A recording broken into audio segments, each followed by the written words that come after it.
90 zimetamatika, sare tumeishuhudia kwa mnyama Simba Lunyasi katika dimba la Benjamin William Mkapa. Madhaifu yalikuwa wapi haswa? Dakika 45 za kipindi cha kwanza mmecheza vizuri, mmeweza kuongoza goli mbili. Dhahiri bahati haikuwa kwa upande wenu.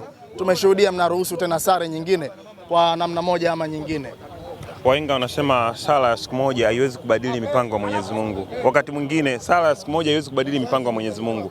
Tunaweza tukalaumu, lakini kumbe Mwenyezi Mungu alikuwa anatupangia sehemu nyingine ambayo ndio riziki yetu. Mimi kwa upande wangu matokeo ya leo ni ya kuumiza na kukatisha tamaa sana, tena sana kwa upande. Tulikuwa tunahitaji matokeo tukaenda tukayapata, lakini tukawa tujaongoza kwa maana kwamba mpira dakika 90, dakika 45 za kwanza tulisimama kidedea. Mimi lawama nazigawanya kwenye pande mbili tu kwenye siku ya leo. Lawama za kwanza nazipeleka kwenye benchi la ufundi.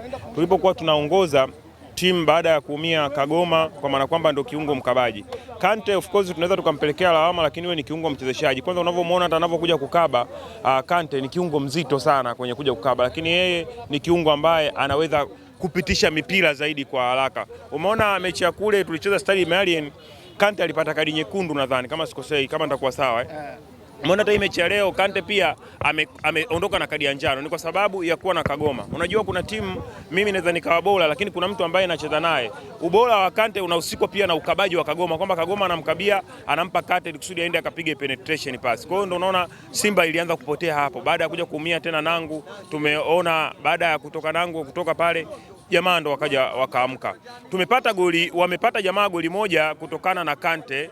Wamepata goli moja jamaa kutokana na mistake ya Kante na golikipa. Golikipa aliogopa kumrukia yule jamaa kwa sababu pengine ingekuwa ni kadi nyekundu na penalty. Lakini unaona moja kwa moja jamaa akapata goli moja. Walipolipata goli moja kwa moja nalilaumu benchi la ufundi kwa sababu pale hawa jamaa wanaweza kufika kwenye goli letu. Kwa maana kwamba hawa jamaa tusiende kuwashambulia, timu tuirudishe.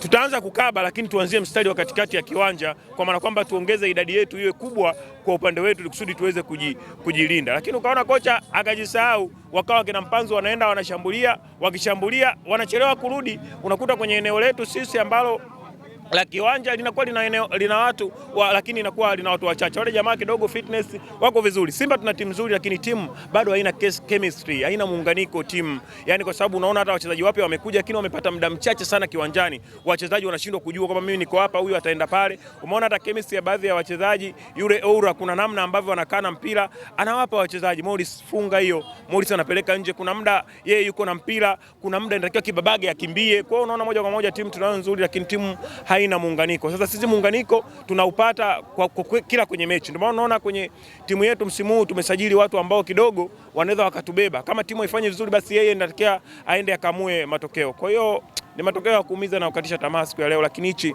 ndio tulichopangiwa, japokuwa matokeo siku ya leo tulikuwa tunahitaji sana. Benjamin Mkapa imeenda kutusaliti siku ya leo. Mnaona kuna dalili yoyote ya Simba Sports Club kufuzu katika hatua inayofuata? Ni maajabu sana. Ni maajabu sana kwa sababu Stade Malien ana alama 8, alafu bado ana mechi 3.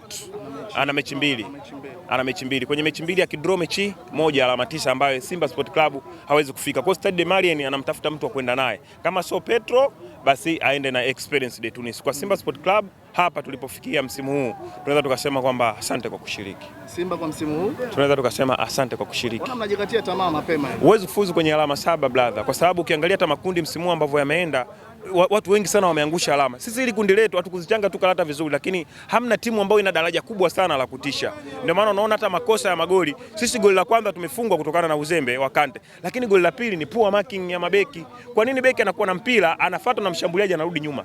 Unaporudi nyuma unamsogeza mshambuliaji kwenye boksi. Alafu na mshambuliaji wewe unaporudi nyuma wewe ulioni goli. Kuna wakati unaweza kurudi nyuma marking umefanyia huku goli unaliacha.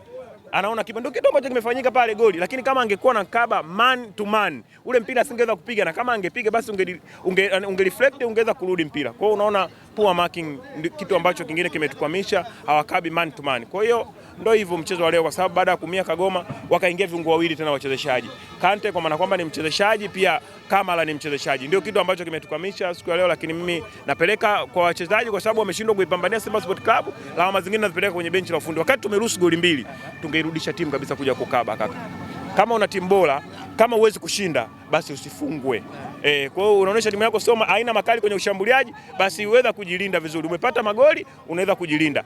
Pengine ni jamaa tu walikuwa wanatempa. Hata hiyo alama moja pengine ilikuwa tusiipate. Nabi Kamala ametoka na mtu mbali sana. Mpira hutaki hivyo. Kuna timu, kuna kadi ya timu.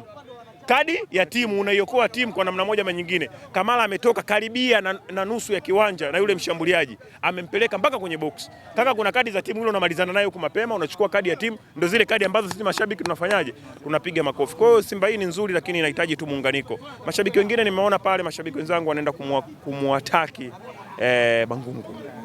Matokeo ya leo Mangungu, nafikiri Simba ilipopata goli mbili ya kushangilia mbaba watu. Matokeo ya leo Unafikiri Simba Sport Club wakati anaongoza goli mbili Mangungu akushangilia? Kuna watu wametaka kuondoka na kichwa cha mzee Mangungu. Tatizo la uongozi lipo, lakini tatizo la uongozi ni dogo kuliko la kwenye pichi. La kwenye pichi ndio kubwa zaidi. Sasa kwenye pichi iko wapi? Kama nilivyokuambia hapa, timu haina chemistry, haina muunganiko, kwa sababu wachezaji tumeleta dirisha hili, wachezaji wazuri, lakini hawana muunganiko. Mimi nacheza hapa, sijui nani akicheza pale anakuwa bora. Kuna wakati mimi natakiwa niwe na mpira na nini anatakiwa apite. Umeiona Yanga imebadilisha karibia na wenyewe makocha kama wawili kama sio watatu, lakini namna yao uchezaji ni mmoja. Lakini Simba Sport Club kila kocha akija ana mfumo na falsafa zake. Huyu mchezaji mimi simtaki, huyu simtaki. Kuna wachezaji wameondoka kwenye Simba Sport Club, lakini wachezaji walioondoka ndio Fad Davis walimpa nani, walicheza nao nusu finali. Sio, umeelewa? Kwa sababu kila kocha ana mfumo na falsafa zake. Amekuja kocha mwingine huyu, ameanza kuwachambua wachezaji. Kwa kocha tuliompa malengo alikuwa ni Fad Davis, lakini mipango amekuja kuimalizia Steven Becker. Kwa hiyo kwa Simba hii tuwape muda, tuwekeze sasa sehemu ambayo nyingine tunaweza tukapata kuliko kukomaa nguvu na kuweka huku. Simba yetu inahitaji muda kwenye kiwanja cha mazoezi, itaboreka na itakuwa Simba imara. Mashabiki wa Simba nawapongeza sana, japokuwa matokeo mabaya wamekuja kuisapoti timu yao. Na imani Simba hii kama tungekuwa tumepata matokeo back to back, pengine kwenye mechi ya leo tungeweza kujaza. Inakuwa ni aibu Simba tangu mimi nazaliwa kuiona Simba imepata alama moja kwenye hii hatua ya makundi. Inakuwa ni aibu kubwa sana. Alafu aibu nyingine ambayo tutaipata kama wadogo zetu wataenda, alafu sisi tutabaki. Kwa hiyo mimi kwa upande wangu ni matokeo ya kuumiza na ya kukatisha tamaa. Naweza nikasema kwamba haukuwa mwaka wetu. Mwaka huu ulikuwa ni mwaka wa shetani. Shukrani sana. Asante sana.